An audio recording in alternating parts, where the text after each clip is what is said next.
cuenta en National Geographic.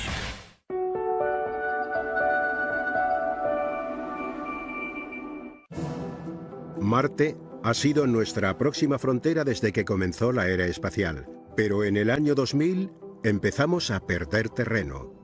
En aquella época, 2 de las 3 misiones en marcha habían fracasado. Presenciamos desastre tras desastre. La NASA dijo, tenemos que demostrarle a la gente que podemos hacerlo. 2 rovers llamados Spirit y Opportunity consiguieron el trabajo, y así comenzó la aventura. Tenía que ser un éxito, era la única opción que había. Bueno, el descenso se ha realizado con éxito, pero que el paracaídas haya explotado no es una buena señal.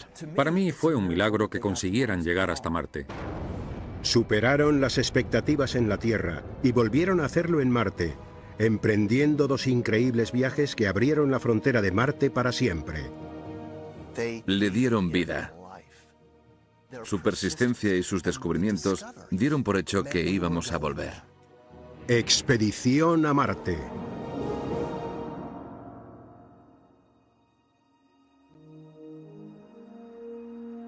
Spirit y Opportunity. Los legendarios rovers que conquistaron Marte. Se esperaba que aguantaran unos meses y aguantaron años. Escalaron montañas y paredes de cráteres. Sobrevivieron a tormentas de arena, a gélidas noches y a ruedas rotas. Intrépidos exploradores destinados a triunfar desde el día que fueron concebidos. Al menos, eso es lo que parece ahora. Era algo que tenía que pasar. Estaba claro que iba a ser un gran éxito, pero al principio fue todo lo contrario. Ni siquiera yo sabía si íbamos a llegar a Cabo Cañaveral, si íbamos a llegar a la plataforma de lanzamiento. En varias ocasiones llegamos a pensar que estábamos estancados. Al principio, mucho antes de ser héroes, Spirit y Opportunity fueron un último esfuerzo de la NASA por demostrar que podían hacer algo en Marte. Empezamos como, yo no lo llamaría un acto de desesperación, pero teníamos la espalda contra la pared. En 1999 la NASA sufrió 2 embarazosos fracasos en Marte. Una nave en órbita que se perdió debido a la confusión entre unidades métricas y unidades inglesas, y un módulo de aterrizaje que probablemente apagó sus motores demasiado pronto. Nunca supimos nada de él. No llegamos a averiguar qué le pasó, así que a finales de 1999 el programa de Marte era un completo desastre. Debido a las preguntas sobre si Marte seguía mereciendo la pena, la NASA canceló la mayor parte de sus planes y empezó a debatir sobre el siguiente paso. Lo mejor era cancelarlo todo y olvidarnos del asunto.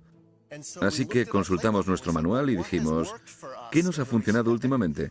Y pensamos en la misión Pathfinder. Mars Pathfinder fue un experimento de bajo presupuesto organizado por el Laboratorio de Propulsión a Reacción justo antes de las 2 misiones fallidas. Nuestro objetivo era demostrar que se podía construir algo muy sencillo y fácil y hacer que aterrizara en Marte. Fue emocionante, un equipo pequeño e hicimos cosas que no se habían hecho nunca.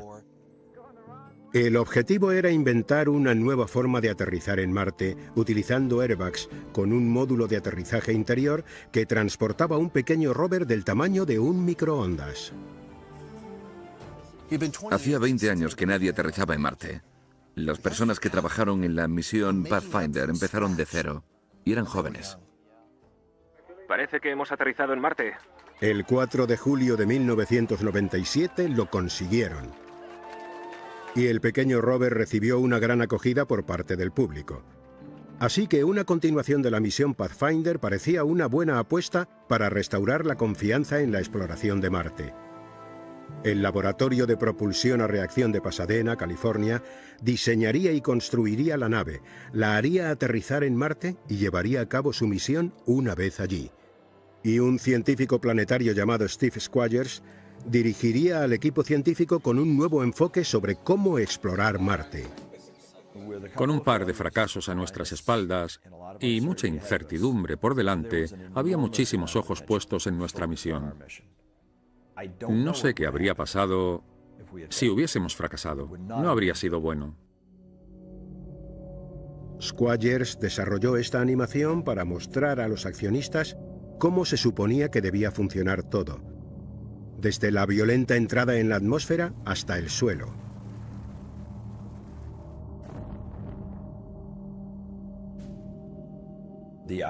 La idea era utilizar el módulo de aterrizaje original de la misión Pathfinder, con los airbags originales, el paracaídas original, y meter algo diferente dentro.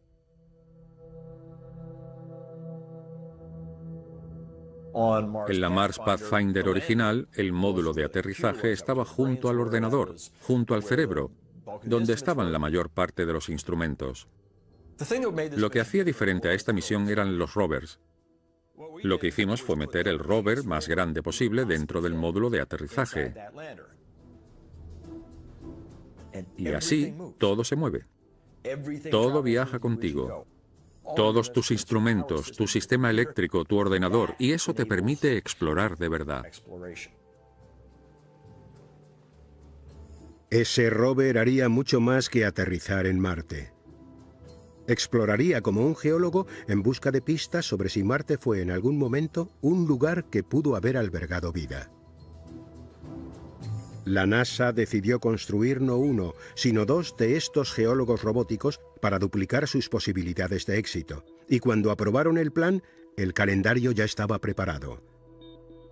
Al girar alrededor del Sol, la Tierra y Marte se acercan lo bastante como para lanzar una misión una vez cada 26 meses. Si perdían esa oportunidad, tendrían que esperar otros 26 meses. Su fecha límite era el verano de 2003. Menos de 3 años por delante. Formamos un equipo. Era la primera vez que hacía algo así que como investigador principal tuve mucho que aprender y no mucho tiempo para hacerlo. Tenía que salir bien, era lo único que nos importaba, tenía que salir bien. Lo logramos presionando a un equipo de gente de gran talento, mucho más de lo que jamás deberíamos de haberles presionado. La gente trabajaba sin descanso. Todos estábamos tan comprometidos que nos volcamos de lleno en el proyecto. Una de las tareas más difíciles tuvo que ver con algo que se suponía que debía salir rodado. Conseguir que el sistema de aterrizaje de la Pathfinder original funcionara con los nuevos rovers. Normalmente, cuando desarrollamos una misión, tenemos unos 5 años. Nosotros solo tuvimos 3 años para crear a Spirit y a Opportunity, unos plazos muy ajustados. Pensamos que todo iría bien porque estábamos reutilizando el sistema de aterrizaje de la misión Pathfinder. Yo era joven, estaba motivado y acababa de sacarme mi doctorado. De repente me di cuenta de que debía ocuparme de la ingeniería mecánica del sistema de aterrizaje, lo que implicaba aprender cosas sobre paracaídas y sobre airbags y sobre cohetes y escudos térmicos. Tuve que aprender un montón de cosas nuevas que no había estudiado en la universidad. Entrada, descenso y aterrizaje, EDA para abreviar, y abarcaba desde la entrada en la atmósfera marciana hasta el aterrizaje. Los problemas empezaron con los airbags originales de la Pathfinder. Pretendíamos utilizar exactamente la misma técnica. De hecho, los mismos airbags. La idea era reconstruirlos. Para la primera prueba encontraron un par de airbags que habían sobrado de la misión Pathfinder original. Quisimos hacer algunas pruebas rápidamente. Utilizamos la cámara de vacío más grande del mundo, de 30 metros de alto por 23 de ancho, para recrear las mismas condiciones de Marte, y lanzamos los airbags inflados, como si de una superficie marciana se tratase, intentando replicar el peor escenario posible para el aterrizaje. Dimos por hecho que todo saldría bien. JPL. Listos. Los inflamos y vimos cómo los airbags impactaban contra la superficie. Y cuando empezaron a rodar, vimos una especie de agujero.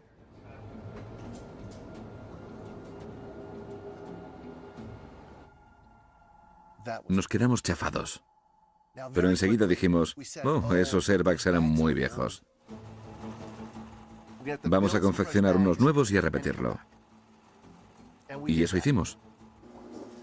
Y en la siguiente prueba, utilizando las mismas cámaras, apareció otro agujero enorme en los airbags. Ahí fue cuando empezamos a preocuparnos. Luego, llegaron los paracaídas. Los estuvimos probando en una base de la Guardia Nacional al sur de Boise, Idaho. Levantamos nuestro vehículo de prueba con el paracaídas integrado. Lo elevamos a cierta altura y lo dejamos caer. Vimos cómo el paracaídas se inflaba y entonces...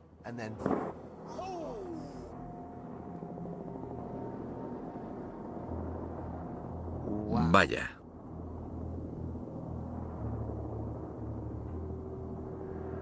Otro momento de decepción.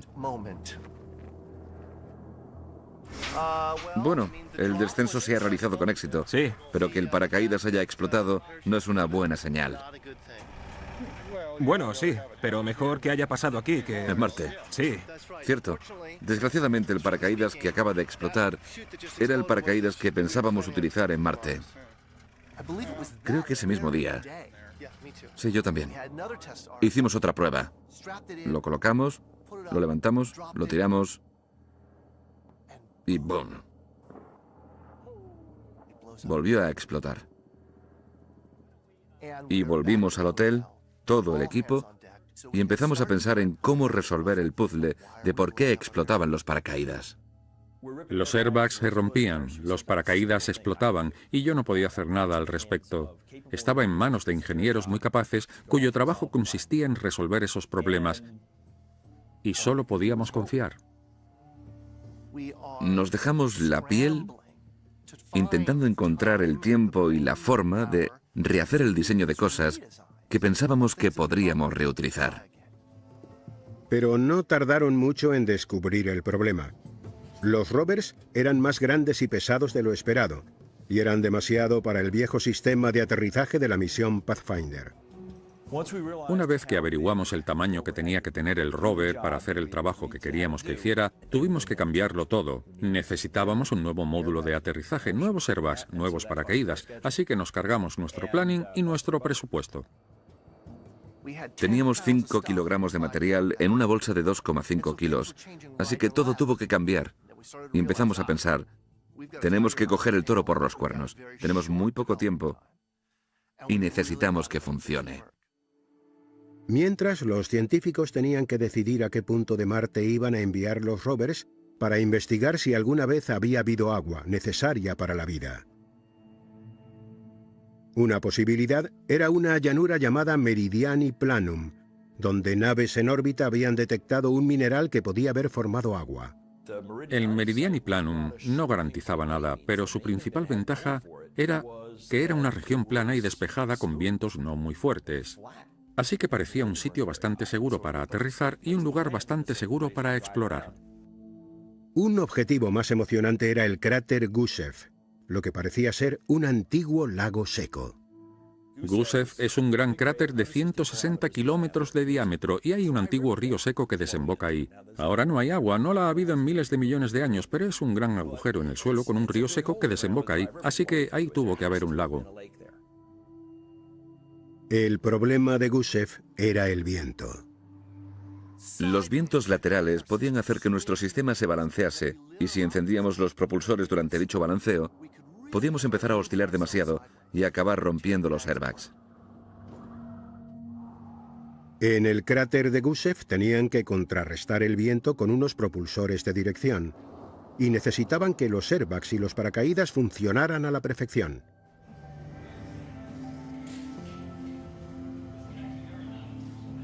Tras más de un año de intenso trabajo, el equipo de aterrizaje volvió a la cámara de vacío.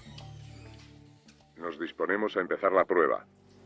Los airbags se habían rediseñado por completo para poder soportar las peores condiciones posibles en Marte. Pero primero tenían que hacerlo en la Tierra.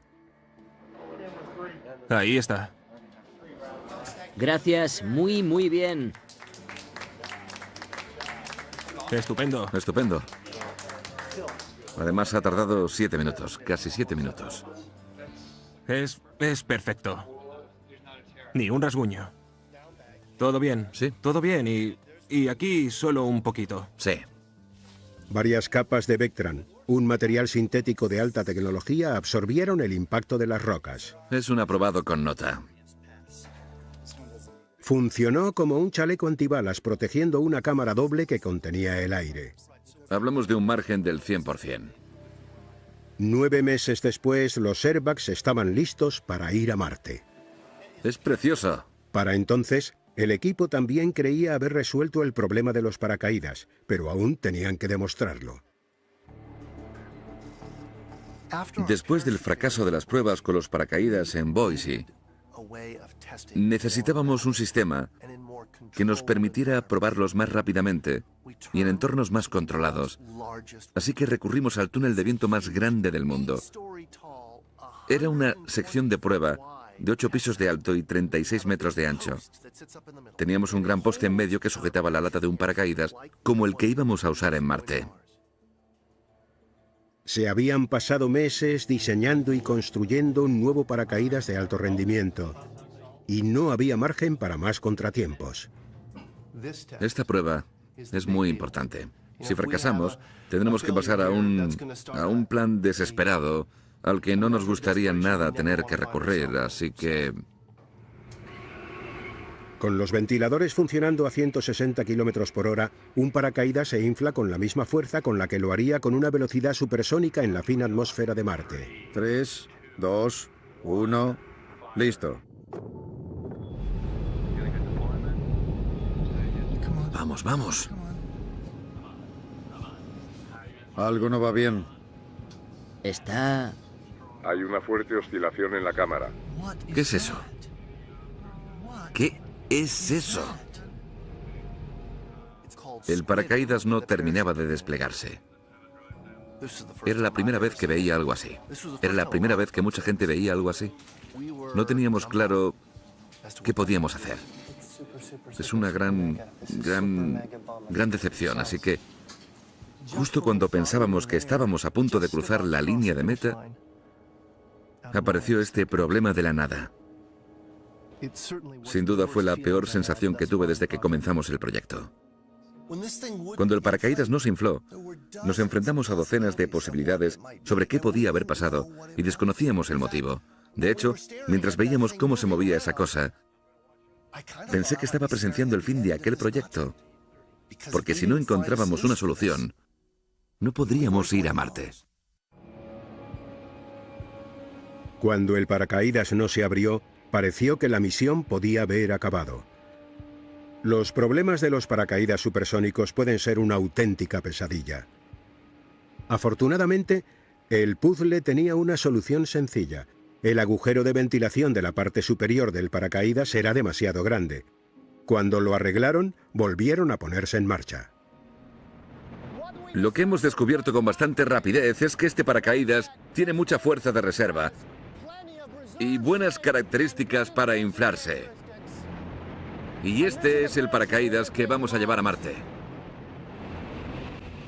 Procedemos con el despliegue. En enero de 2003, los paracaídas finales estaban listos para volar, tan solo 5 meses antes del lanzamiento. Todo ha salido bien. El equipo de aterrizaje había conseguido dejar atrás sus peores problemas, pero cada problema resuelto era un recordatorio de lo fina que era la línea entre el éxito y el fracaso. Cada vez que nos topábamos con un problema encontrábamos una solución, pero nunca sabes cuándo vas a encontrarte con algo que acabe con todo. Cualquier día puede haber un fallo, algo puede ir mal, y tienes que decir, vale, se acabó. Aquello daba miedo. Los rovers, instrumentos científicos y la nave habían sido sometidos a un riguroso régimen de pruebas y repeticiones. Un proceso implacable para buscar cualquier cosa que pudiera ir mal. Todos entendían que una misión fallida sería mucho peor que el hecho de que no hubiera misión. Con 2 misiones fallidas a sus espaldas, el ambiente que se respiraba en la NASA por aquel entonces ahora tiene mucho sentido para mí.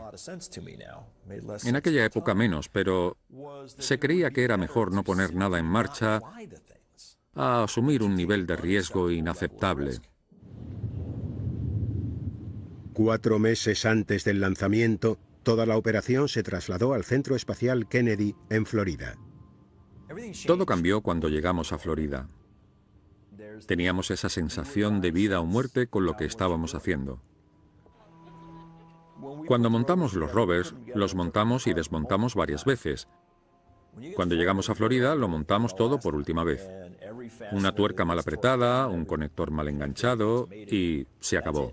Si cualquier tarea, por sencilla que fuera, salía mal, al llegar a Marte podríamos encontrarnos con un problema que no pudiéramos solucionar. La idea era lanzar primero Spirit, pero a pocas semanas surgió un imprevisto. Sabíamos que íbamos a tener un último gran problema. No sabíamos qué iba a ser, pero nuestro último problema fue bastante grave. Tenía que ver con los circuitos eléctricos que hacían saltar los Pyros, unos cierres explosivos que liberaban docenas de componentes asegurados durante y después del aterrizaje. Los circuitos se habían probado varias veces, pero en el último momento descubrieron que la próxima vez que intentaran utilizarlos en Marte, podrían no funcionar. Resultó que, por cómo se había diseñado la electrónica, existía la posibilidad de que algunas de las pruebas hubiesen dañado de forma irreparable los componentes del interior del rover. Y el problema era que íbamos tan apurados, estábamos tan cerca del final, que ni siquiera podíamos abrir el rover para ver si los componentes estaban bien o no. El rover está listo para ir a la plataforma de lanzamiento. Necesitaríamos semanas para desmontarlo todo y no tenemos margen para hacerlo. Esto podría poner la misión en peligro. Los rovers podrían acabar en el Museo del Aire y el Espacio. Vale, si no podemos lanzar esas cosas ahora, quizás no tenga sentido ponerlas en marcha. La única forma de saber si las pruebas habían dañado a los rovers era encontrar todos los Pyros que se habían lanzado hasta el momento y ver si habían sufrido algún cortocircuito. Hemos iniciado una búsqueda del tesoro y la gente ha estado rebuscando en bolsas, en cajas, desmontando cosas, pero buscando pieza a pieza hemos encontrado el último, el que necesitábamos para demostrar que todo está bien, y apareció ayer, 3 días antes del lanzamiento. Y aún seguimos de los nervios. Ha sido horrible. Llegó la fecha límite. Para alcanzar sus objetivos en Marte, cada rover tendría que lanzarse de forma independiente durante un margen de 3 semanas, uno después de otro. Y si no lográbamos hacerlo en ese margen de 3 semanas, no tendríamos la oportunidad de volver a intentarlo hasta 26 meses después, así que teníamos que cumplir el plazo. Tendrían 2 intentos al día de 40 minutos cada uno y cualquier cosa, cualquier problema con el tiempo o con la nave, les obligaría a dar marcha atrás y a perder un día entero. Tras 5 días de mal tiempo, Spirit estaba listo para partir. Una proporción muy alta de lanzamientos triunfan, pero la tasa de éxito no es del 100%. Y siempre cabe la posibilidad de que tengas un mal día y todo aquello para lo que has trabajado desaparezca. Todos estaban emocionados y muertos de calor y sudando. Todos estábamos nerviosos. NCS, informe sobre el estado de la nave. La nave está lista. Y llega el momento en el que te das cuenta de que ya está. Sueltas el lápiz. Se acabó. Se va a Marte. 9, 8, 7, 6, todo despejado. 5, 4, 3, 2, 1. Y despega la nave espacial Delta II con el Spirit a bordo, desde la Tierra hasta el planeta Marte. Parece que todos los sistemas están respondiendo. Sí, eso es. ¡Adelante! Precioso. Vamos, pequeño. Vamos, pequeño. Eso es. Vamos, tío. Nos estamos acercando al Mach 1. Hemos superado la velocidad supersónica y la posición del motor es buena. Alucinante. ¡Lo logramos! ¡Lo logramos! A bordo el sistema de vídeo funciona a la perfección y está enviando una imagen inmaculada. Ya hemos superado la altitud de las 4 millas náuticas con una distancia de... Llegó el turno de Opportunity. Una serie de problemas con la nave se habían comido gran parte del tiempo, y era ahora o nunca. Nos quedan 30 segundos. Vamos allá. Vía libre en el centro. Era de noche, estábamos en la playa. Estábamos listos para hacerlo. Lanzamiento en 20 segundos. Entramos en la cuenta atrás. T-10, 9. Empezamos con la parte del 10, 9, 8, 7. Estábamos a punto de despegar y cuando solo faltan 7 segundos pararon la operación. Entramos en reciclaje y el reloj se ha parado. Pararon la cuenta atrás 7 segundos antes de despegar por un problema con la nave, así que no pudimos hacerlo. 7 segundos. Era como una bomba a punto de explotar, y en cuanto se paró a 7 segundos pensé, vale, se acabó. NSC, informe sobre la nave. Pero consiguieron arreglarlo. Nave lista para despegar. Y 40 minutos después, despegamos.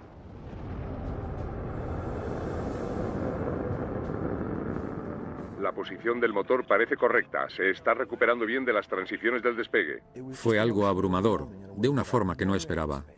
Los motores de la nave aumentan su velocidad. Habíamos dedicado tanto esfuerzo a esas cosas durante tantos años. Y entonces las colocamos en lo alto de un cohete, las lanzamos y acabaron desapareciendo.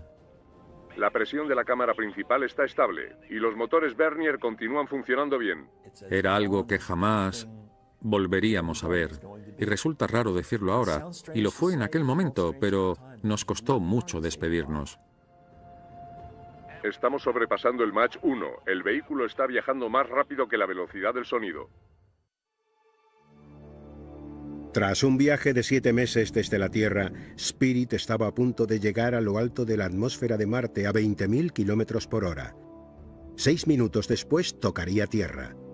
El director de vuelo Jason Willis informa de que todos los sistemas están listos para la entrada, el descenso y el aterrizaje. Con un retraso por radio de casi 10 minutos en ambos sentidos, la Tierra no podría ayudar en nada. Cada paso estaba preprogramado en el ordenador de Spirit. Para el aterrizaje en Marte no había nada que pudiéramos hacer. Lo llamábamos la sala de control, pero la verdad es que no teníamos ningún control. El equipo EDA, entrada, descenso, aterrizaje, estaba a punto de averiguar si el sistema que había funcionado en la Tierra funcionaría en Marte. No puedes poner el sistema de aterrizaje totalmente a prueba en la Tierra. Hubo muchos análisis, muchos cálculos, muchas simulaciones, pruebas de componentes, pero solo sabrás si va a funcionar de verdad una vez, sobre el cielo de Marte. Había muchas cosas que podían salir mal en el proceso de aterrizaje. Una racha de viento en el momento equivocado, una roca demasiado escarpada. Podíamos hacerlo todo bien y aún así que Marte lo estropeara. Entrada en la atmósfera en 5, 4, 3, 2... Todo empezó y comenzamos a buscar ciertas señales en la nave. El vehículo ha alcanzado el punto más alto de la atmósfera marciana. Estamos a una altitud de 120 kilómetros y a una velocidad de 19.620 kilómetros hora. Seguíamos lo que estaba ocurriendo. Esperábamos que todo funcionase bien. Paracaídas desplegado. Recibíamos señales de la nave de que estaba ejecutando todas sus funciones hasta producirse el impacto contra la superficie.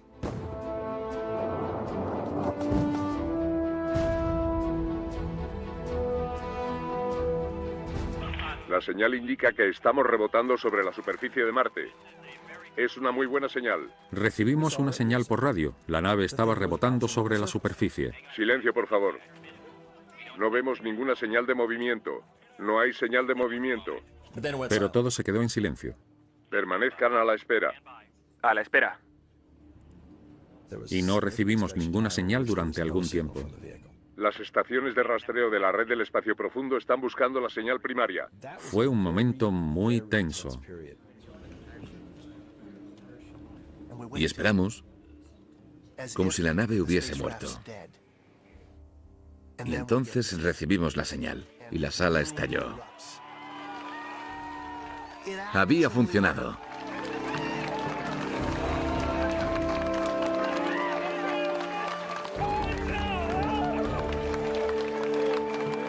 En cuestión de horas, empezaron a entrar fotografías. Spirit se convirtió en una celebridad internacional. ¡Ah, sí! Opportunity llegaría en 3 semanas, y durante un tiempo, todo transcurrió a la perfección en Marte. Todo funcionaba, todo funcionaba. Todo el sistema funcionaba, todos nuestros procesos operativos funcionaban. El rover hizo lo que le pedimos que hiciera. Todo iba genial. Pero entonces, tras 18 días de misión, todo se detuvo. No veo nada desde nuestro monitor. ¿Vosotros veis alguna señal? Negativo. Recibido. Seguiremos a la espera. 18 días y silencio. Nada sobre el vehículo, ni una pista sobre lo que había pasado. Solo silencio. Así que teníamos un problema. Normalmente Spirit hablaba con el laboratorio de propulsión a reacción a través de la red del espacio profundo 1 o 2 veces al día. Las instrucciones salían de la Tierra y los datos volvían desde Marte, hasta que el sistema se detuvo durante 2 largos días. Y luego La estación informa de que están viendo una señal en el 143. llegaron unas cuantas señales confusas del Spirit, las primeras pistas de lo que podía estar pasando. Lo que quedó claro durante un período de un día o dos fue que por razones desconocidas, el ordenador que había a bordo se apagaba y se reiniciaba una y otra vez, incluso de noche, lo que significaba que el ordenador se encendía y chupaba energía de las baterías. De noche los paneles solares no funcionan, así que tienes que tirar de batería, y eso solo te permite sobrevivir durante un par de días antes de que el vehículo muera, así que estábamos en una espiral letal. Una gran tormenta acechaba al laboratorio de propulsión a reacción. Spirit no era el único en peligro. Cuando solo faltaban unos días para la llegada de Opportunity, el equipo EDA estuvo recopilando información sobre el aterrizaje de Spirit para ver si todo había salido bien. Vimos algo que no esperábamos. Algo había salido mal. El módulo de aterrizaje había tardado más de lo esperado en realizar el descenso. Spirit había sobrevivido, pero Opportunity quizás no tuviera tanta suerte. Está claro que es algo que habrá que investigar para determinar qué ha pasado. Todo el equipo estuvo trabajando literalmente las 24 horas del día, haciendo pruebas en la cámara de vacío e intentando entender qué había pasado. Al final no pudimos. Sonó la campana y nos quedamos sin tiempo. Lo único que podían hacer era abrir el paracaídas un pelín antes para ganar algo de tiempo durante el descenso. Eso implicaría inflarlo más arriba, a una velocidad superior, y darle aún más protagonismo al paracaídas. 48 horas antes del aterrizaje decidimos cambiar los parámetros del paracaídas. Lo desplegaríamos lo bastante arriba como para que el impacto no fuera demasiado fuerte. Todos estábamos de los nervios. He de admitir que anoche no dormí muy bien porque no era capaz de dejar de darle vueltas a todo esto. ¿Y si nos encontramos con 2 desastres a la vez? Hemos estado muy emocionados y de repente podríamos perderlo todo. Enviaron las nuevas instrucciones a Opportunity a menos de 24 horas y esperaron lo mejor. Creemos que hay un problema con el software y no queremos. El control de la misión por fin detectó un patrón en las dispersas señales que procedían de Spirit. El rover solo nos enviaba datos en tiempo real. En otras palabras, nos decía, esto es lo que me está pasando ahora mismo. Esto es lo que me está pasando ahora mismo. No nos decía nada sobre lo que le había pasado antes. La última vez que vi los datos... Un virus en el software de memoria podía estar forzando a Spirit a llevar a cabo ese círculo interminable de apagado y reinicio. Señal recibida. Recibida. Así que crearon una orden capaz de evitar dicha memoria por completo. Misión de vuelo, adelante. Recibido. Adelante, misión. Todo despejado. Recibido. Radiación de vuelo a mi señal. 3, 2, 1, ya. Fue una suposición. Fue una especie de inspiración y nada más. Quizás aquello ayudara. ACE, tenemos una señal telemétrica. 145414. ¿Y funcionó? Recibido. Cambio y corto. Como una máquina bien engrasada. Con ese parche en el software, Spirit pronto volvería a la normalidad. Tenemos un control parcial del vehículo. Hemos encontrado la forma de hablar con el vehículo para que responda apropiadamente. Ha recuperado la cordura y estamos encantados. Y entonces llegó el momento de la verdad para Opportunity. Empezamos a experimentar diferentes eventos. A tocar la parte superior de la atmósfera. abrimos el paracaídas y conseguimos llegar hasta la superficie.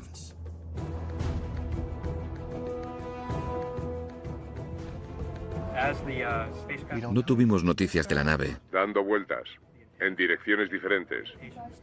pero entonces volvió.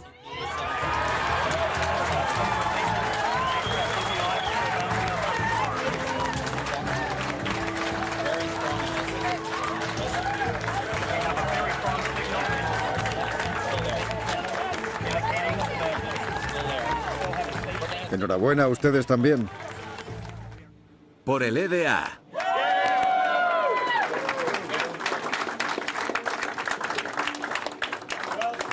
Me encantaría que fuéramos todos juntos a la rueda de prensa. Con Spirit, el primer aterrizaje, cuando todos fuimos a ver la rueda de prensa, no pudimos entrar, porque estaba hasta arriba. Pero esa vez dije, no. Vamos a bajar todos juntos. Pero llegamos a la sala y había seguridad. Y nos dijeron, lo sentimos, no pueden pasar. No pueden pasar. Y le dije, lo siento. Y entramos sin más.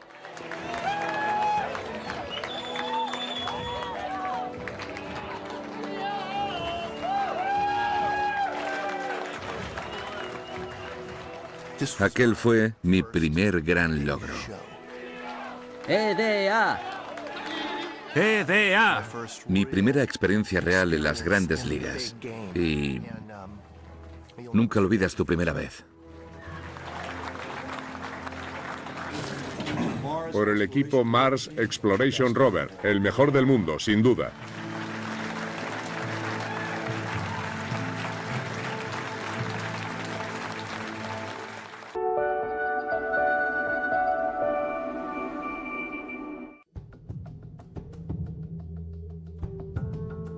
Spirit y Opportunity por fin estaban en Marte, pero ahora tenían que trabajar y no había mucho tiempo. El plan de la misión solo duraría 90 sols, 90 días marcianos. La principal amenaza era el polvo de los paneles solares, pero hay muchas otras formas de morir en Marte. Nunca sabes cuándo empezarán a fallar las cosas. Podrían morir mañana, podrían estar muertas ahora mismo y no habernos enterado aún. Tiene buena pinta. Los equipos del laboratorio de propulsión a reacción abordaron cada sol como si fuera el último. Desde un principio, nos impresionó la idea de que los rovers tuvieran fecha de caducidad. Sabíamos que había una especie de cuenta atrás en marcha y que esos 90 sols eran todo el tiempo del que disponíamos, pero ni siquiera sabíamos si llegaríamos a eso. El objetivo era averiguar si Marte alguna vez había tenido el agua necesaria para la vida. Llevaba miles de millones de años siendo un desierto helado, pero su superficie estaba marcada por antiguos ríos, canales y deltas. ¿Cómo había sido miles de millones atrás? ¿Cuánta agua hubo? ¿Cuál fue su composición? Si hubiese sido un microbio, ¿les habría gustado este sitio o no? ¿Y por qué? Enviaron a Spirit hasta el cráter Gusev, en el hemisferio sur, porque parecía una especie de lago seco, y esperaron encontrar pruebas en las rocas que lo confirmaran. Aunque allí solo encontraron restos volcánicos. En aquel momento no quise admitirlo, pero fue una decepción que Spirit aterrizase donde lo hizo.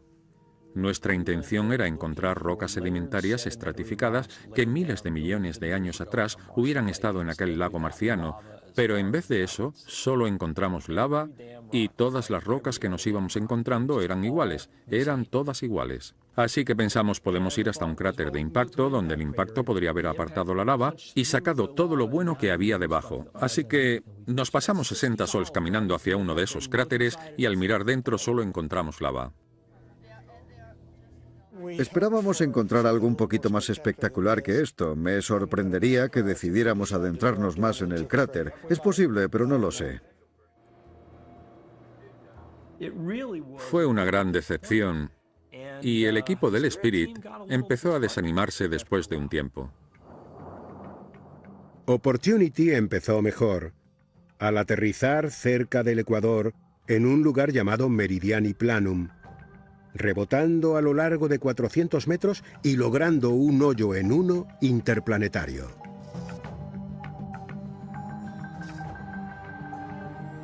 En el laboratorio esperaban las primeras fotos.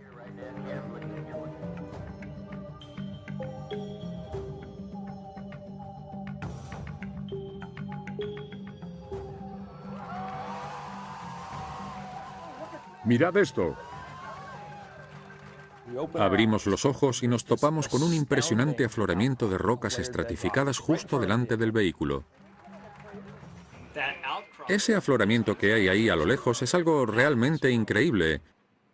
Me muero de ganas de llegar hasta allí. Nunca habíamos visto nada igual. Todos teníamos una idea del aspecto que tendría Marte y nos quedamos en plan, ¿qué demonios es eso? Era realmente increíble. Es una roca marciana muy poco común, al menos, si la comparamos con lo que nos hemos encontrado hasta ahora. El hecho de que esas rocas estén estratificadas indica que es posible que se formaran bajo agua líquida. No sabemos qué está pasando aquí, pero lo realmente bonito es que tenemos ante nosotros unas muestras que nos permitirán responder a esas preguntas y en nuestro rover tenemos un montón de artilugios que nos darán la respuesta. Los rovers llevaban las herramientas de un experimentado geólogo de campo. En el extremo del brazo había un conjunto de instrumentos que permitirían identificar rocas y minerales. Veían el mundo en 3 dimensiones con 4 pares de cámaras estéreo. Había una cámara de alta resolución para panorámicas en color, confeccionadas a partir de frames individuales. Los filtros realzaban los detalles invisibles para el ojo humano. Y un espectrómetro escaneaba la superficie en busca de minerales que podían haberse formado en el agua. Tenían estereovisión en blanco y negro para moverse y planear. Y bajo cubierta, unas cámaras que veían Marte al nivel del suelo, girando hacia detrás y hacia adelante. Opportunity se dirigió hacia el afloramiento y enseguida empezó a hacer impactantes descubrimientos. Era como estar dentro de una extraña novela de misterio marciana, donde cada sol o 2 conseguías una nueva pista. Primero, encontraron unas diminutas esferas a lo largo de todo el suelo e incrustadas en rocas como arándanos en un muffin. Fue una tremenda sorpresa. ¿Qué narices eran esas cosas? Resultaron ser hematites, el mineral que se veía desde su órbita y que les llevó hasta allí. En la Tierra forma esferas como esta en rocas que están sumergidas bajo el agua. Luego, encontraron minerales ricos en azufre que solo pueden formarse en contacto con el agua.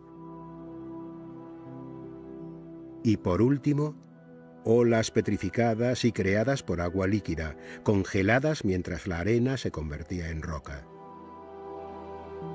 Todo apuntaba a una época, miles de millones de años atrás, donde el agua, en realidad el ácido sulfúrico, inundaba el suelo y a veces fluía a través de la superficie. Era un nuevo Marte. Ninguno de nosotros esperaba encontrar lo que encontramos. Cualquiera que diga lo contrario miente. Casi todo fue una sorpresa. Estábamos alucinados. No nos lo podíamos creer. Llevábamos muchos días sin dormir. Estábamos agotados. Pero la adrenalina fluía por nuestro cuerpo y fue de lo más divertido. Nunca me he divertido tanto como científico. Fue fabuloso. El equipo de Opportunity cantó victoria y pasó a un nuevo objetivo cercano, mientras que Spirit seguía a la deriva en el páramo del cráter Gusev. Estaban a lados diferentes del planeta, estaban en dos sitios muy diferentes y ambos vivieron experiencias increíblemente distintas. Para el equipo Spirit fue duro y durante mucho tiempo el equipo Opportunity fue el equipo feliz y el equipo Spirit el menos afortunado. Yo solía decirles, podéis cambiaros al Opportunity y ellos decían, no, no vamos a hacerlo porque estaban decididos a conseguir que Spirit saliese adelante. Opportunity fue el rover afortunado, pero yo trabajé en Spirit, y Spirit es mi rover favorito, porque Spirit tuvo que ganarse todo lo que consiguió a lo largo de su vida. Squires sabía que Spirit tenía que moverse, y unas colinas que se vislumbraban en el horizonte parecían la única opción de salvar la misión. Las colinas Columbia estaban a 2,5 kilómetros. El vehículo estaba diseñado para recorrer solo 600 metros. ¿Vale? 4 veces lo diseñado. Era una distancia muy larga. No sabíamos si el vehículo podría con ello. Los ingenieros se mostraron escépticos. Recuerdo que dijo, vamos a ir ahí.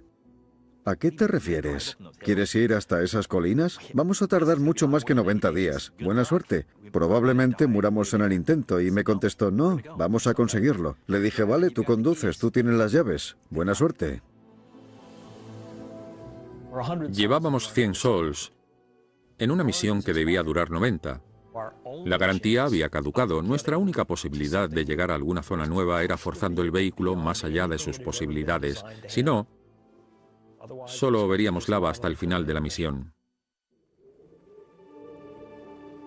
Mientras Spirit caminaba hasta las colinas Columbia, Opportunity se enfrentó a un nuevo reto. El cráter Endurance me dio mucho miedo la primera vez que lo vi. Nos acercamos hasta el borde de aquella cosa y había acantilados verticales por todas partes. Era la clase de sitio donde, si algo iba mal, un pequeño rover podía caerse por un acantilado y morir. Pero el lecho de roca que había debajo era un objetivo irresistible. Dios mío. Es como una nueva misión. Las rocas más profundas te permiten zambullirte en un pasado aún más remoto de la historia de Marte. No llevábamos una torre de perforación a Marte, pero Marte ya había cavado unos agujeros maravillosos para nosotros en forma de cráteres de impacto, y eran nuestra ventana hacia la subsuperficie. Todos queríamos entrar y estábamos ahí al borde del agujero más increíble que nadie había visto en Marte, con un rover que todos creíamos que podía conseguirlo. Todos queríamos entrar en el cráter, pero queríamos hacerlo bien.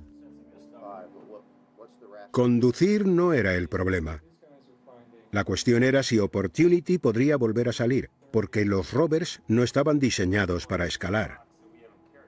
Nunca habíamos tenido que poner a prueba sus límites, solo habíamos puesto a prueba lo requerido, así que tuvimos que convencer a nuestra dirección y a la gente de la NASA de que no íbamos a dañar el vehículo ni a quedarnos atrapados.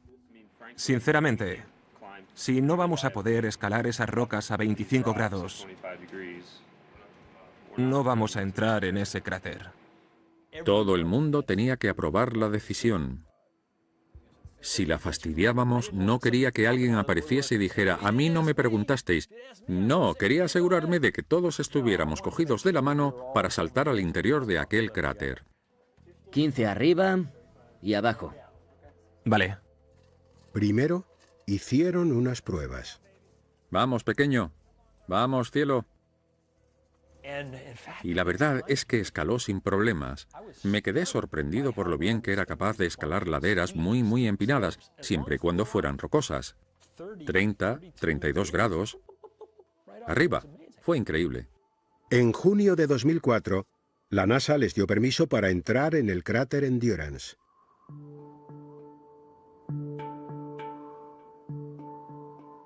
Ahora, el destino de Opportunity estaba en manos de los conductores, unos pocos privilegiados del laboratorio de propulsión a reacción encargados de manejar los rovers, traduciendo instrucciones de los científicos en comandos que un robot pudiera entender. Se pasaron días inmersos en un entorno virtual marciano creado por las propias cámaras de los rovers.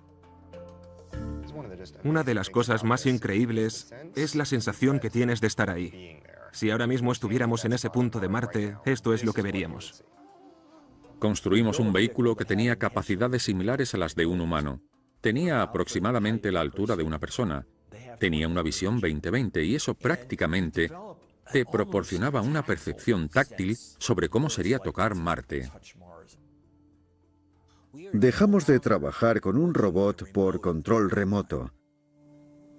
Nos sumergimos en su interior. Aparecimos en Marte. Las señales de radio pueden llegar a tardar unos 20 minutos desde la Tierra hasta Marte. Así que no podían manejarlo en tiempo real. Estás programando un rover de verdad. No es un joystick. Le dices, vale, ve 10 metros hacia adelante, gira 5 grados, mira a ver si hay obstáculos, mide tus progresos. No supieron qué tal había ido todo hasta que empezaron a llegar las fotografías al día siguiente. La seguridad del rover depende de que esos tíos hagan bien su trabajo. La persona que se ocupa de la cámara PanCam no va a tirar el rover por un precipicio ni a dejarlo atascado en una duna de arena. Son los conductores. Nadie sufre más que yo por lo que le pasa cada día a esos rovers. Piensas, yo he secuenciado todos los comandos que van a mover a este rover hoy y si algo va mal habrá sido culpa mía.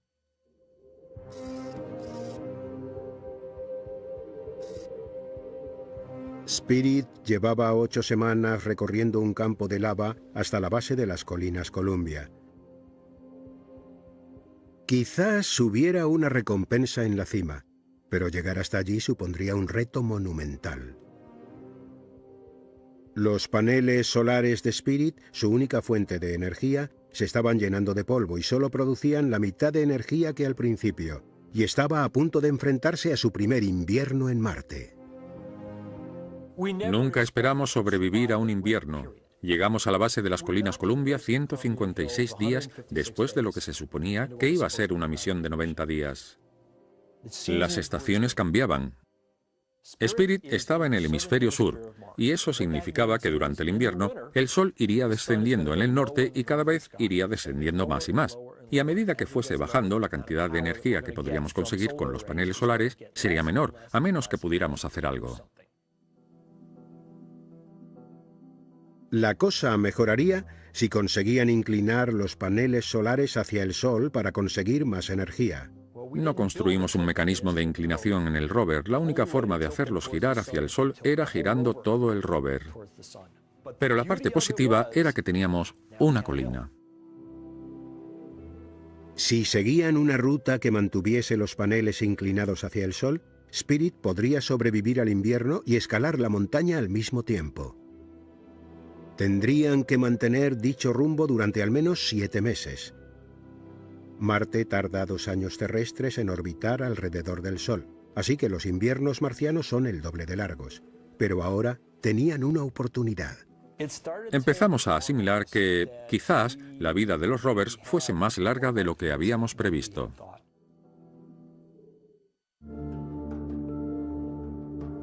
Opportunity pasó su primer invierno marciano en una ladera soleada dentro del cráter Endurance.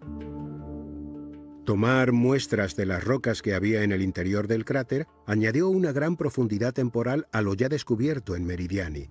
Un agua salada y ácida empapó el suelo durante cientos de miles o quizá millones de años. Cuando volvió el verano, llegó la hora de trasladarse a un lugar nuevo. Pero había que alejarse bastante del cráter Endurance para encontrar algo diferente. El objetivo más obvio se encontraba a aproximadamente unos 6 kilómetros hacia el sur. Un enorme cráter de impacto llamado Victoria. Más profundo que el Endurance, suponía una oportunidad de zambullirse aún más en el pasado.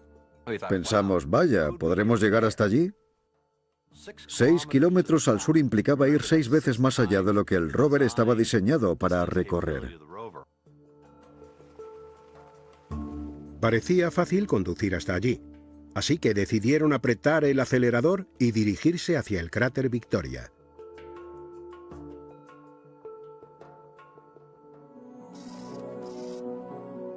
Spirit llevaba 6 meses escalando las colinas Columbia, sobreviviendo a su primer invierno con los paneles solares inclinados hacia el sol.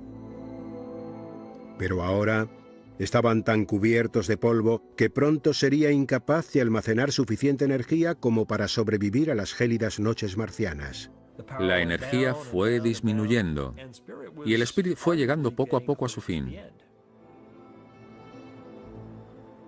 Y entonces, un maravilloso día, una racha de viento azotó el vehículo, limpió el polvo de los paneles solares y de repente volvimos a tener un rover totalmente nuevo. Fue una cuestión de suerte. Spirit envió esta foto de su cubierta antes de la limpieza y esta justo después. Fue una nueva oportunidad. Teníamos más energía de la que podíamos utilizar. Teníamos que apagar el vehículo por las tardes para evitar que se recalentara. Producía muchísima energía, era algo asombroso.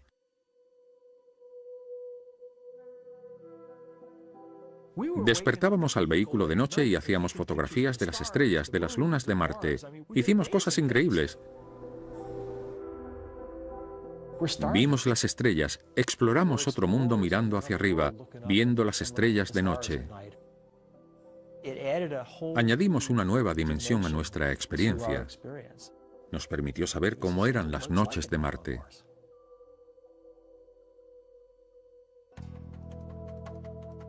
Con energía de sobra, ahora Spirit tenía la posibilidad de llegar a una cima llamada Colina Husband.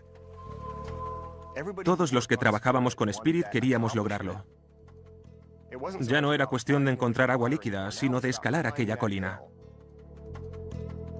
Spirit se había convertido en un escalador de montañas, y esta era su oportunidad de hacer algo que ningún otro escalador había conseguido nunca. Spirit podía convertirse en el primero en alcanzar una cima de otro planeta.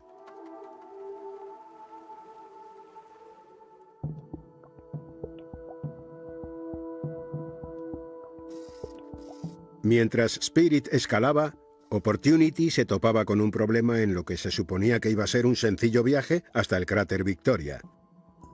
Teníamos que ir recorriendo unas pequeñas dunas hasta el horizonte. No había rocas ni peligros por ninguna parte y pensamos, hasta podríamos ir conduciendo a ciegas por esta zona. Es muy segura. Condujimos de una manera que pensé que sería la más apropiada y que consistía en ir a máxima velocidad con los ojos cerrados. Aquí movilidad. Adelante, movilidad. En la pantalla número 3 está la trayectoria que el rover cree que ha seguido. El Sol 446, el rover se detuvo de repente. Las fotos del Sol anterior llegaron al control de la misión y las ruedas de Opportunity estaban totalmente enterradas en la arena. Las ruedas se fueron abriendo paso a lo largo de la superficie, girando el equivalente a unos 50 metros. Creíamos que hacíamos progresos a lo largo del Meridiani Planum, cuando en realidad lo único que hacíamos era enterrarnos más y más y más en la arena. Parece que las ruedas están enterradas al 80%.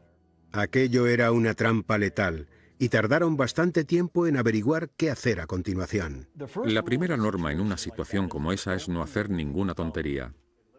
Literalmente no ha hecho ningún progreso desde ahí. Para empezar, no debimos meternos en aquel lío, pero teníamos que averiguar cómo salir de allí. Se trata de crear una línea, ir poniendo obstáculos. En el laboratorio crearon una duna de arena marciana, probando diferentes combinaciones de arcilla en polvo y arena para conseguir la consistencia adecuada. Luego trajeron el rover de prueba y se pasaron 2 semanas intentando elaborar un plan de escape. Tras 2 semanas y media, descubrieron que la mejor técnica consistía en dar marcha atrás y pisar el acelerador. Esas cosas no aparecen en ningún manual, así que vas probando hasta encontrar la mejor solución. Pero con un rover en Marte, se acelera a cámara lenta. Las ruedas tuvieron que girar el equivalente a 102 metros en Marte para poder avanzar 1 metro real. Girábamos el equivalente a 4 metros, a 8 metros, y a la mañana siguiente veíamos que solo había recorrido esto.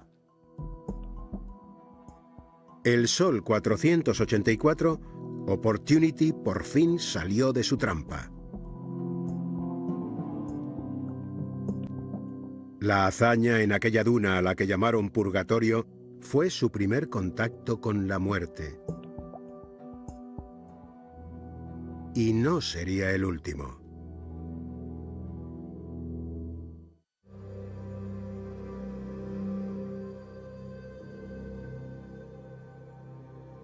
En septiembre de 2005, tras más de un año escalando, Spirit llegó a la cima llamada Colina Husband. Se quedó ahí de pie, en la cima de la colina que había conquistado en otro planeta, y echó un vistazo a todo lo que le rodeaba. La adoro por habernos dado eso. Sobre todo, creo que pensé, qué suerte tenemos de dedicarnos a esto. Acabamos de escalar una montaña en Marte. Vaya.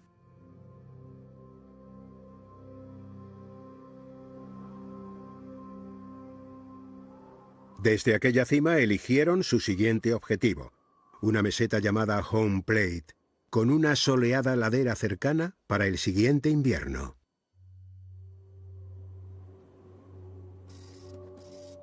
«165 sols después, Spirit había ya dejado la meseta Home Plate atrás y con el invierno acechando se dirigió hacia la colina McCool.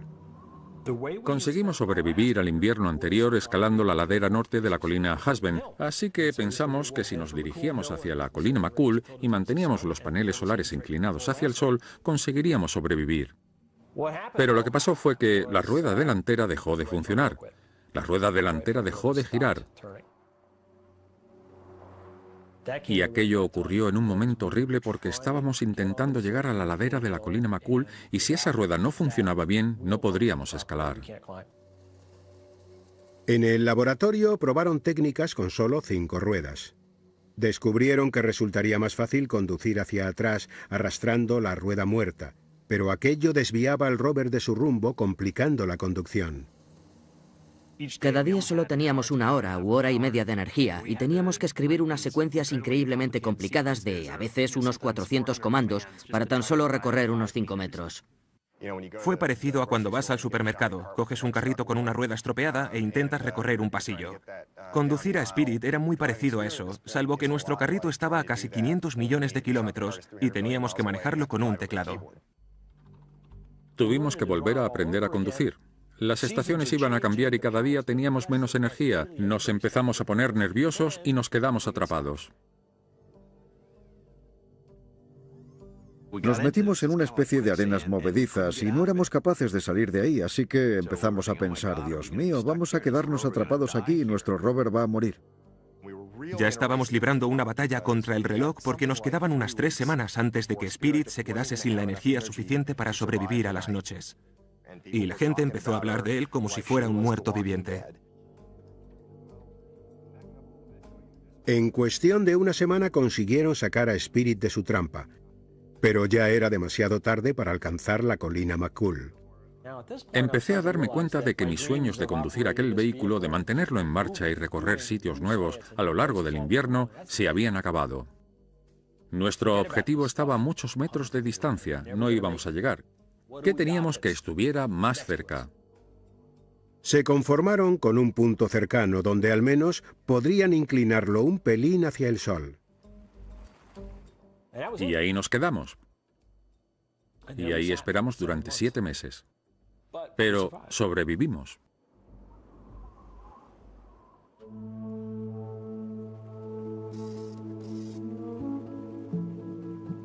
Con la llegada del verano, Spirit volvió a moverse, avanzando hacia atrás, arrastrando la rueda estropeada y dejando una zanja a su paso. Íbamos caminando un día por un pequeño valle, vimos las fotos de la zanja que habíamos dejado aquel día y encontramos un punto en el que el suelo era prácticamente igual de brillante que la nieve. Aquello llamó nuestra atención. Resultó ser un material con más de un 90% de silicio puro. No era cuarzo, no era arena de playa, era un silicio extraño, era como ópalo. De repente nos dimos cuenta de que nos habíamos topado con algo completamente nuevo y diferente, que no habíamos visto nunca. En la Tierra, esa clase de silicio se forma en manantiales calientes o respiraderos volcánicos. Y lo más increíble de todo es que si vas a sistemas hidrotermales en la Tierra, descubrirás que están llenos de vida microbiana. Pero no sabíamos si había vida microbiana ahí. No habíamos llevado instrumentos para la detección de fósiles, pero ese era la clase de entorno que podría haber sido apropiado para ciertos tipos de microbios, y aquello lo convertía en un sitio bastante importante.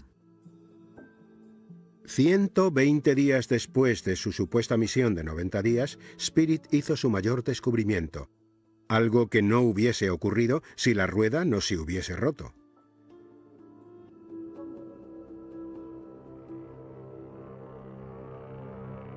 En septiembre de 2006, tras casi 2 años en la llanura de Meridiani, Opportunity llegó al borde del cráter Victoria.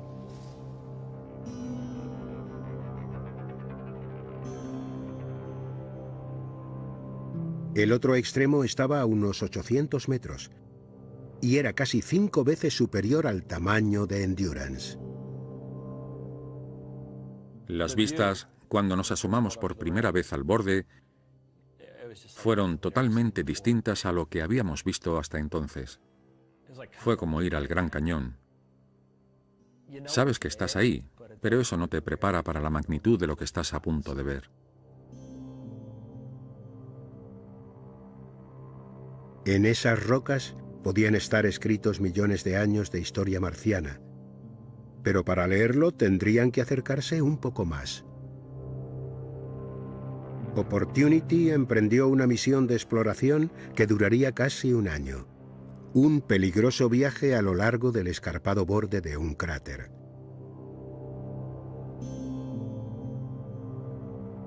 Literalmente hicimos recorrer de puntillas a un vehículo de cientos de millones de dólares la cima de un acantilado de otro planeta. Si conseguíamos acercarnos hasta el borde de uno de esos acantilados, justo hasta el borde, podíamos grabar con la cámara lo que había hasta el siguiente acantilado, a una distancia de unos 30, 40, 50 metros, y ver un maravilloso precipicio ahí mismo. Pero para ello, teníamos que aproximarnos al borde. Vale, justo ahí, en el borde del acantilado. Esto es lo que pasará si no tenemos cuidado con el rover. Así que nuestro trabajo consiste en mantenernos a este lado del acantilado. Alucinante. A lo largo del camino, el Mars Reconnaissance Orbiter hizo una fotografía a unos 320 metros de altura, mostrando las huellas del arriesgado viaje de Opportunity. Para mí, esa imagen representa uno de los mayores logros de la historia de la robótica planetaria. Haber podido llevar a cabo ese viaje una y otra vez con los científicos diciendo acercaos más, tenemos que acercarnos más, fue algo increíble. Después de 7 meses, ya habían visto bastante desde el borde y estaban listos para entrar. La mejor forma de hacerlo parecía ser el punto donde abordaron el cráter por primera vez. Así que Opportunity volvió al punto donde había estado 200 sols antes y se topó con una peligrosa tormenta.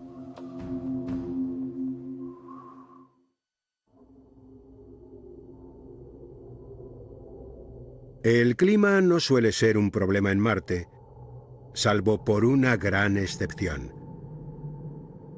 Una vez cada 3 años se produce una brutal tormenta de arena.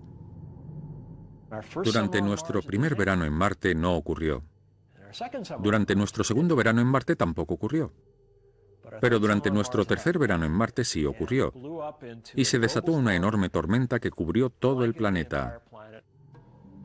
Desde donde estaba Opportunity, en el Meridiani Planum, mirabas hacia arriba y no sabías dónde estaba el Sol. La cantidad de sol directa que llegaba a los paneles solares era inferior al 1% de lo que llegaba cualquier día despejado. En el laboratorio de propulsión a reacción apagaron todos los sistemas del rover, salvo los más básicos, para ahorrar energía. No fueron diseñados para sobrevivir a una tormenta de arena. Los rovers funcionan con energía solar. Necesitaban luz solar para sobrevivir, así que todos los días apagábamos algo para ir reduciendo la cantidad de energía, pero no podíamos apagarlo todo porque teníamos que mantener caliente al rover. Una de las cosas que hace que el vehículo esté caliente es mantener activo su ordenador interior. Así que alcanzamos un delicado equilibrio entre utilizar el ordenador para mantenerlo caliente, pero no utilizarlo demasiado como para quedarnos sin energía. Estuvimos al borde de una gran catástrofe. Al otro lado de Marte la tormenta no fue tan fuerte Y por una vez, Spirit tuvo menos problemas. Pero en el cráter Victoria, Opportunity se topó con un gran contratiempo. Pronto habría tan poca energía que el rover se apagaría de forma automática hasta que hubiese suficiente luz solar como para recargar sus baterías. En pocos días, podría ser letal. Es como sentarse en el lecho de muerte de alguien y esperar y preguntarse, ¿va a sobrevivir? ¿Va a volver? ¿Va a poder hablar con nosotros? Y empezamos a agonizar, y llegó un punto en el que ni siquiera podíamos tomar medidas para saber lo grave que era la situación. Lo único que podíamos hacer era esperar. Nos quedamos sin cosas que probar. Casi todo el mundo había perdido la esperanza. Pero entonces el cielo empezó a despejarse y el calvario de esas 6 semanas llegó a su fin. Y tras otro golpe de suerte, una racha de viento limpió los paneles solares de Opportunity y volvió a funcionar.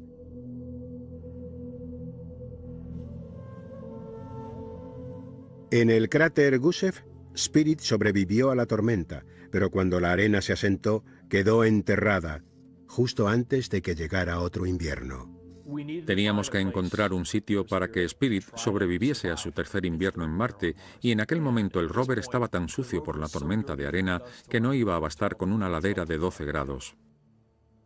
Necesitábamos una ladera de 30, pero aquel rover era incapaz de escalarla. La única opción era cruzar la meseta Home Plate hasta el lado norte, donde Spirit pudiera acercarse hasta el borde para orientar sus paneles solares hacia el Sol. Teníamos unos 40 días para llegar hasta allí y con la situación energética tan baja que teníamos, no podíamos conducir todos los días y con una rueda rota. No podíamos avanzar mucho en cada uno de esos trayectos. Teníamos que aprovechar el tiempo al máximo. Empezamos a atravesar la meseta Home Plate y nos metimos de lleno en una trampa de arena. Lo llamaron Tártaro, el nivel más bajo del infierno, un microcráter lleno de arena y lo bastante profundo como para que Spirit no pudiera salir de allí con tan solo 5 ruedas. Nos metimos en un buen lío. Las 2 ruedas traseras no tocaban el suelo, así que no funcionaban. La rueda derecha delantera estaba muerta, así que un vehículo de 6 ruedas solo contaba con 3 para poder hacer algo. Empezamos a pensar que no podríamos salir de allí. No estábamos enfocados hacia el sol. Estábamos totalmente seguros de que si no salíamos de allí no podríamos sobrevivir. Había una última ruta de huida por probar, pero estaba justo en el borde de la meseta Home Plate. El más mínimo error podría hacer caer a Spirit. Habíamos probado todos los trucos que teníamos, y si aquello no funcionaba, la misión habría acabado. Lo secuenciamos y enviamos los datos al rover y muchos de nosotros no dormimos aquella noche. Sol 1388, siempre lo recordaré. Quizás fuera el recorrido más difícil que tuvo que hacer Spirit.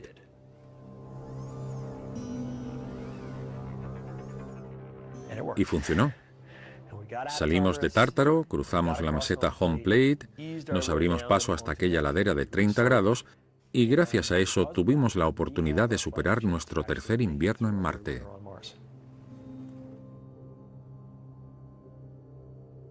Estos rovers son bastante antiguos ahora. Empiezan a tener artritis. Ya no ven igual de bien porque sus cámaras cada vez están más y más cubiertas de polvo, así que su visión es cada vez más borrosa. Han pasado por muchas cosas, los peligros a los que han tenido que enfrentarse y todo lo que hemos sufrido con ellos. Es como una relación con alguien. A medida que va superando cosas a lo largo de los años, la relación se hace más profunda. Nos sentimos muy unidos a esos vehículos. Son nuestros cuerpos. Ellos nos llevaron hasta Marte y somos personas que soñamos con la posibilidad de que algún día podamos recorrer otros mundos. Nos vemos reflejados en esos rovers. Han aguantado tanto que son un ejemplo de determinación. Una determinación dentro de un trozo de metal. Pero eso es lo que sentimos. Y a pesar de todo, se mueven con la misma agilidad con la que lo haría un ser humano. Para parar, echar un vistazo y decir, eso parece interesante, vamos allá. En septiembre de 2008, tras 700 sols en el cráter Victoria, Opportunity se embarcó en lo que parecía un viaje imposible. 12 kilómetros a lo largo de una llanura hasta un cráter aún más grande llamado Endeavour. Parecía una locura, pero ¿qué íbamos a hacer? Habíamos acabado en el cráter Victoria. Habíamos recorrido muchos kilómetros en todas direcciones y solo encontrábamos más de lo mismo. El cráter Endeavour parecía estar demasiado lejos, pero era el único objetivo que merecía la pena, así que emprendimos. Cuenta en National Geographic.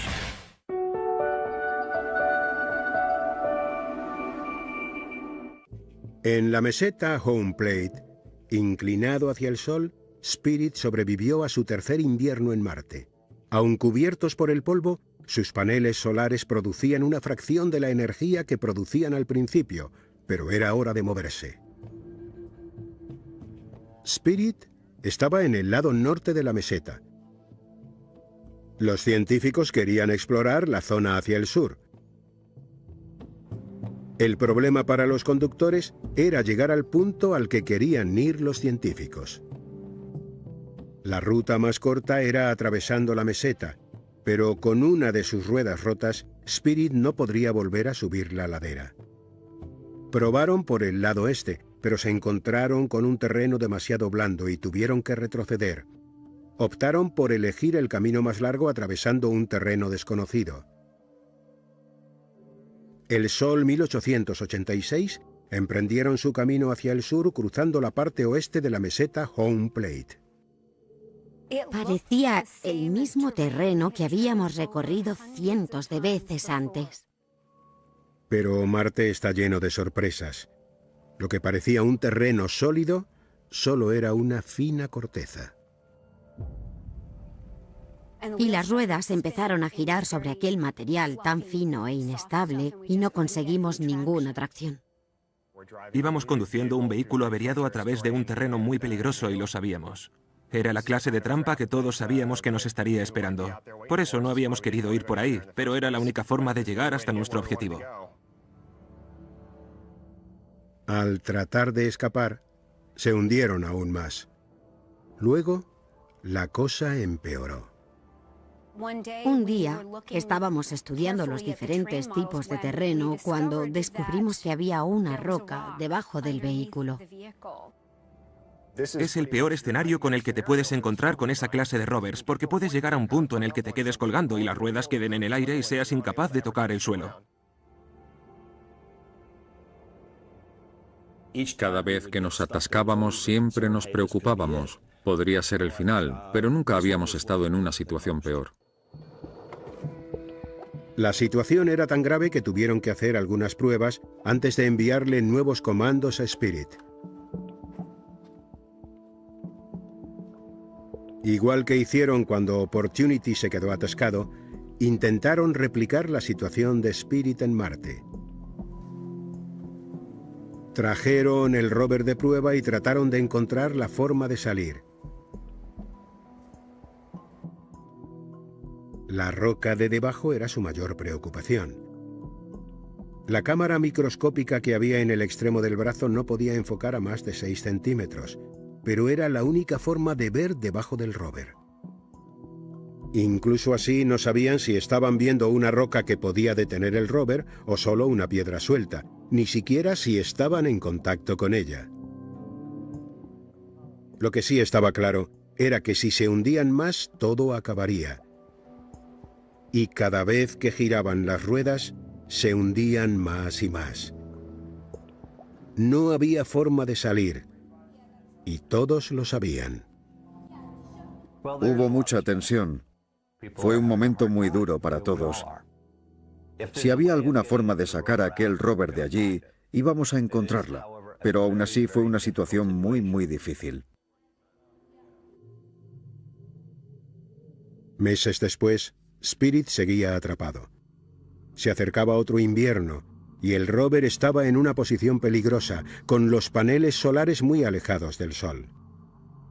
Nos estábamos quedando sin tiempo. Después de todas nuestras pruebas, se nos ocurrió un plan que pensamos que podría funcionar y estábamos listos para probarlo en Marte. Planearon salir con un giro que podría ayudar a Spirit a deshacerse de la roca, pero entonces otra de las ruedas empezó a fallar. La rueda delantera derecha ya había fallado, y con 2 ruedas muertas eso no iba a moverse, se acabó. Cuando perdimos la segunda rueda, se acabó. En marzo de 2010, Spirit no llamó a casa para una sesión de comunicación programada. Sin energía, es probable que el rover entrara en modo hibernación, sin calentadores de supervivencia, sin comunicación, esperando a que el sol del verano recargara sus baterías. Incluso entonces seguimos confiando mucho en él y seguimos creyendo que conseguiría salir de aquella.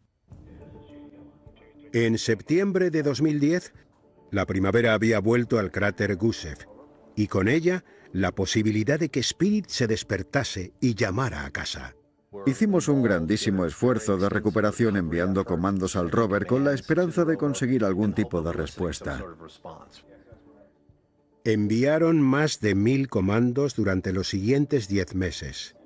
El comando se está emitiendo. Habrá que esperar 4 minutos y medio. Monitorearon los canales de Spirit en la red del espacio profundo buscando cualquier rastro de una señal. Hay una posible señal que estamos intentando alcanzar. Recibido. Algunas veces pensaban que tenían algo. John. 220212, adelante. Spirit había salido de situaciones difíciles muchísimas veces. Así que no creo que nadie pensara que no iba a salir de esa también. Pero aquella vez no. En la primavera de 2011, Spirit llevaba callado más de un año. Llevaba mucho tiempo echándole de menos y resulta muy difícil ponerle fin a eso y decir, vale, aquella fue la última vez que supiste algo de él y nunca volverás a saber nada de él. Todos tratamos de mantener la esperanza, pero la realidad era que la gente tenía que empezar a aceptar que la vida de Spirit en Marte había llegado a su fin. Escucharon de forma intermitente durante 6 meses más, pero la misión había terminado. Su lugar de descanso al lado de la meseta Home Plate está a unos 8 kilómetros del lugar donde aterrizó, en el lado más alejado de las colinas Columbia.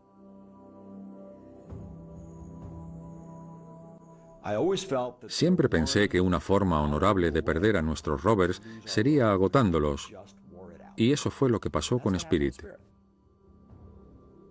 Lo machacamos hasta un punto en el que dejó de funcionar, lo que significa que exprimimos al máximo todo lo que nuestra creación podía ofrecer, y esa es una muerte muy honorable. Y otra cosa que nos ayudó a sobrellevarlo fue volver al trabajo y seguir dirigiendo a Opportunity al día siguiente. Aún nos quedaba un rover con vida.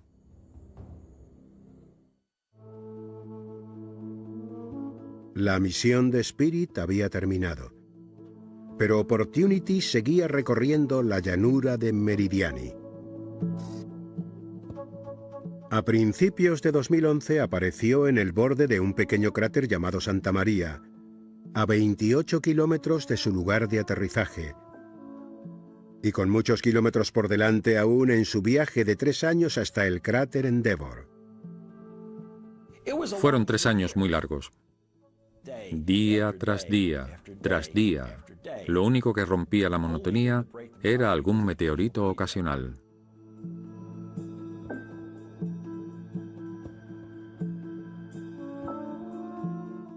Creo que una de las imágenes más inolvidables de los rovers es la mirada atrás del Opportunity hacia el lugar del que había salido. Marte te proporciona cierta sensación de inmensidad. La sensación de estar demasiado lejos de casa. Ese pobre rover estaba muy lejos de donde había salido, y aún así tenía un largo viaje por delante hasta su próximo destino. Como el cuaderno de bitácora de un capitán, la cámara de Opportunity registró su largo viaje hasta el cráter Endeavour. Aquello recordaba mucho a lo que podría haber sido un marinero, a un barco velero que lleva mucho tiempo en el mar. Íbamos navegando por un océano plano y a lo lejos, como una especie de isla que emerge de dicho océano, estaba el borde de Endeavour. Cada día estaba más y más cerca y parecía que nos íbamos a topar con él. Y cuando llegamos al borde del cráter, todo cambió. Fue como una nueva zona de aterrizaje, como una nueva misión. Fue un gran avance para nosotros. Nos permitió ver una geoquímica totalmente diferente, una geología completamente diferente. Lo más emocionante fue encontrar depósitos muy concentrados de minerales arcillosos. Y la arcilla te cuenta una historia sobre el agua totalmente diferente a la que habíamos visto hasta ahora. La arcilla te cuenta una historia sobre agua que se puede beber, agua con un pH neutro, agua mucho más favorable, no solo para la existencia de la vida, sino para el nacimiento de la vida. El agua fresca indicaba que hace tiempo pudo haber una oportunidad para la vida en Marte. Las fuentes termales cuentan una historia similar. Spirit y Opportunity demostraron que merece la pena explorar Marte, a pesar del siempre presente riesgo de fracasar.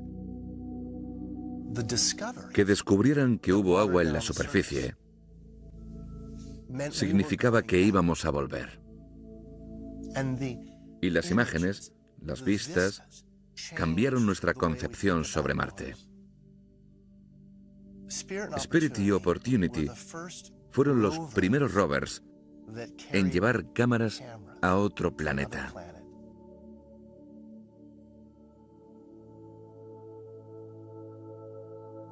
Cuando tu perspectiva cambia de forma constante,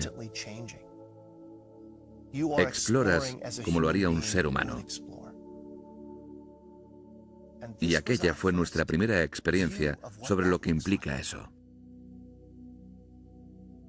Aquella revolución en la exploración ha incrementado nuestras expectativas sobre las cosas que deberíamos hacer. Necesitamos crear brazos, piernas y ojos para explorar los sitios a los que vayamos. Ya han pasado más de 10 años y hemos puesto otras misiones en marcha en la superficie de Marte. Y estamos trabajando para poner más misiones en marcha en la superficie de Marte. Y estamos pudiendo hacer todo eso gracias a Spirit y a Opportunity. Aunque hoy en día sigan en Marte, resultan primitivas comparadas con las naves que se están construyendo ahora. Y cuando algún ser humano vuelva a verlos, parecerán prehistóricos. Espero que aquellos que los encuentren los contemplen con cierta perspectiva, porque me imagino lo que pensará alguien que se los encuentre con todos esos cables a la vista y esas cintas rodeando las cosas. Los mirarán y pensarán, vaya, esos tipos debían de tener mucha prisa.